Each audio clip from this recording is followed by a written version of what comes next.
Go for it. Dr. Cavenaugh, you have written about the nature of spiritual experiences and emotional healing. Would you explain to the court how these are related, please? And then the flashbacks and coming back. Yes, sure. There's something about experience of self-worth and dignity, self-confidence, self-esteem, self-efficacy, and dignity being what we honor most about being human. Our ability to make choices with reason and not just our feelings, our compassion and empathy because of language, and courage to do what we must do that has to be done. You know, maybe courage like what should have been done with Miss Biltmore. Sorry. When these are empowered, a whole new world of spiritual experience can suddenly open up. And it opens up to the most incredible, powerful feelings of love. Love of self, of God, of the divine, love of the world. And this unity takes a person over. It is as if there's an unseen force guiding. Our spiritual core has opened something that is in all of us, that's usually hidden until we finally see it and wake up. This is healing. The pain and suffering of past hurts to worth and dignity go away. There is an acceptance, a forgiveness. It opens to happiness, joy, peace, and for some people, ecstasy and even bliss. It's as if all is just the way it has to be. That's the spiritual attitude in life. And this is why this is so important and why this case is so important. Thank you, Doctor. Now, you've written about a specific approach to integrating spirituality into psychiatric care. Please explain to the court your experience and also, if you would, address your recommendations around that. Well, I hope it's getting a little clearer to you all now. This spiritual core is part of everyone. It's critical with self-worth and dignity. It is what is not working in mental illness. For me, helping people with suffering, depression, anxiety, panic, grief, if it is not a genetic, biological condition, it can all be healed with this work. And how would you relate this to Ms. Biltmore's case? Okay, and then there'll be a little bit of a flashback, probably showing some of our discussions. Right? Okay. Anna Biltmore's spiritual experiences were important to her and should have been respected. Had the psychiatrist at the hospital paid attention, and the standard of care at that time was that they were supposed to, much, if not all of the problems would have been avoided. Diagnosis would have been different and clearer. It was not bipolar disorder. Anna Biltmore did not have a genetic biological disorder, yet she was suffering. She was psychotic. She was afraid, and intervention, even once hospitalized, would have been different. Medications would have been avoided. Her spiritual experiences would be validated. Even if not well understood, the stigma would be reduced or avoided, and she would leave the hospital unmedicated, not stigmatized, and only a little puzzled because no one could understand exactly what happened. So do you think there was any harm in the manner in which Ms. Biltmore was treated? And as you respond to that, would you please include your expert opinion on the use of medications in this case? Now, after that, there's going to be short flashbacks of me and some of the research I'm doing and the men that have just experienced some of this, short vignettes. We're going to show some of Anna's struggles that we've already seen in the movie. It's going to be a reminder of how difficult it was. And we're going to show some of the prosecutor's struggles because he and I are sort of, he knows he's got this case. And he and I are sort of in a dance because we prepared it. Okay? Yeah. Okay. So Let me answer this in two parts. First of all, conservatively. Years ago, Anna Biltmore had what she called a spiritual experience that led to a hospitalization, a diagnosis of psychosis, bipolar disorder, and medications. With that, she was now living with a diagnosis that was stigmatizing to her family, to the social world at that time, and to some degree, even to herself, as it led to self-doubts about her spiritual experience and her abilities. She even was required to take medications that every day reinforced the self-doubts that maybe she had a mental illness. She spent 20 years or more trying to come back from this, learning about spiritual experiences, meeting other people with similar stories, and she collected information. She continued to have these spiritual experiences that guided her as she came back, and she came back powerfully, becoming an educator to corporations, having her own corporate training program, making lots of money at one point that eventually just did not continue. The self-doubts would come and go. Thank you, Dr. Cavenaugh. I think that gives us the gist of it, Your Honor. I'd like to move us. No.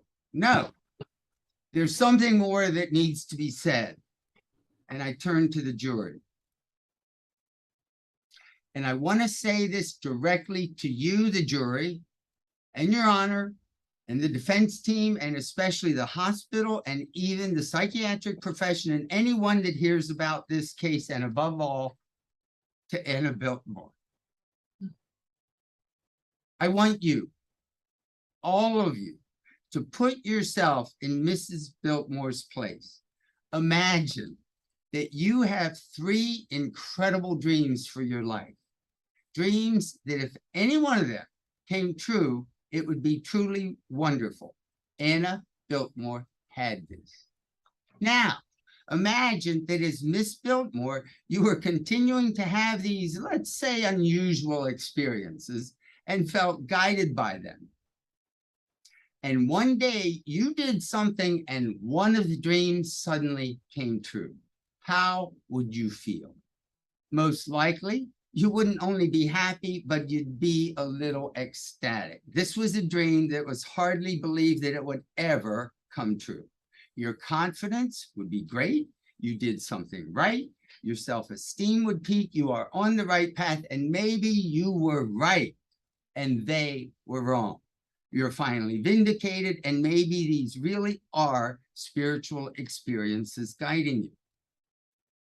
And you keep going gangbusters. Now, imagine that within 1 month, a second dream comes true. You were now going to present to investors on Wall Street. Oh my God. It was like winning the Mega Millions lottery, not 1, but 2 times. I dare to say, I would suspect the joy, almost the ecstasy would be there and maybe overwhelming. Maybe even a little unsettling to you. Why you? This is too good to be true. Well, maybe it isn't true.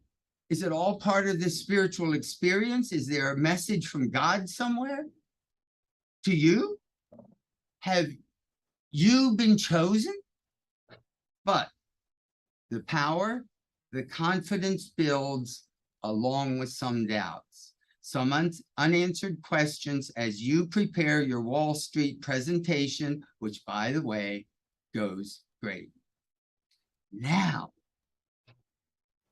imagine that within a matter of weeks, the third dream comes true.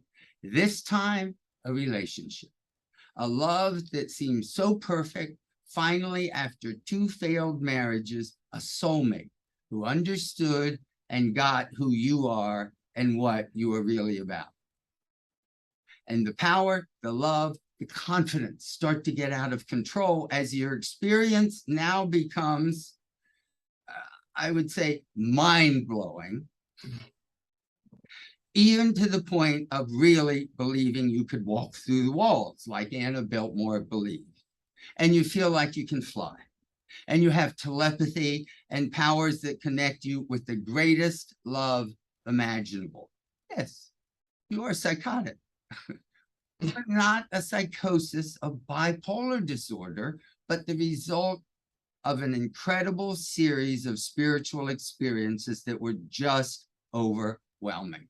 Not able to be absorbed, not able to be understood, because back then we didn't know what we know now. And then you get thrown into a mental hospital. Again, against your will, invalidating that there is any reality to your spiritual experience. You are just plain crazy, manic, your bipolar disorder acting up again. And guess what? You don't even believe that you are having a manic episode. You think it's a spiritual experience. Back on meds in the house of crazy. All those years to struggle to come back from the stigma, family discounting it all, now again, devastating, absolutely devastating to you, but you still come back from it within a few days and you're ready to get out of the hospital and they won't let you. And for the next 15 years since, the devastation undermines everything you do. Your self-confidence, self-esteem, you get depressed, maybe even despondent. You can't get back to work. You're filled with self-doubts and maybe even embarrassment and shame, and the stigma follows you. We now understand what happened. Anna Biltmore had real spiritual experiences, and their guidance led to dreams really coming true.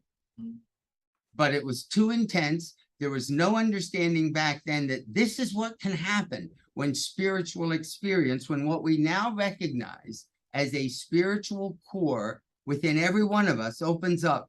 It feels powerful, almost atomic, wonderful, loving, real, and right. But because Mrs. Biltmore had no framework for understanding this, no one to guide her, and actually everyone discounting her, there was no ground. It was confusing, not believable, and she lost touch with reality. Yes, she was psychotic. Let me tell you something else. This combination, all of you, of a romantic love relationship. Remember when you've been in love with these spiritual experiences, connecting with whatever we call divinity, God, is an ultimate experience to some degree, and I'll say even greater than Buddhist enlightenment. It is actually described in the Hindu religion as Krishna, an earthly example of the divine, sort of like Jesus, had a romantic relationship with Radha, a regular earthing, a milkmaid like Anna Biltmore. And the combination of this human romantic love and connection to divinity is believed to be one of the most incredible spiritual experiences a person can have. And finally, sorry to keep going, but I got to get done. It's got to finish this. Let me answer about the harm to Mrs. Biltmore. Had her spiritual experience been recognized in 2007, which was definitely knowledge at the time, and the hospital should have recognized it, at the least, she would have not been subjected to the invalidation, misdiagnosis, and medications. But let me say more. Mrs. Biltmore was open to repeated spiritual experiences of incredible clarity and power. They led to the success of 3 life dreams really achieved. Imagine that, where's the genie? And had there been proper intervention, rather than a struggling, doubt-filled, mentally ill downhill course interfering with her ability to even hold a professional job, I can only say that her continuation is likely to have been, and I have no better words than out of this work. She was open to a spiritual source in a way that few people are. providing knowledge and experience that most of us may never have. And that's why I said this needs to be said to you, the jury, as you decide Anna Biltmore's fate, to your honor, who can dramatically change the conditions that led to this situation, to the hospital that permitted care biased against spiritual knowledge, the psychiatric profession similarly biased with jumping to medical explanation, and finally, to every person that hears this case, this has truly been an American tragedy. Anna Biltmore's spiritual experience is real. It is incredibly powerful, it is loving, it is compassionate, and it is courageous. And it opens to new knowledge. As Einstein said, we cannot solve our problems with the same thinking we used when we created them. This is the source of our new knowledge. Knowledge from our spiritual source that is within every one of us. And it is this new knowledge that can truly transform our world, which I think you would agree is pretty badly needed. If all of us, if everyone that hears about this opens our minds and our hearts and our hands to help each other in this way, Anna Biltmore's determination, this court, your verdict, and others like her with similar spiritual experiences can truly save this world. No exaggeration. Please make it happen.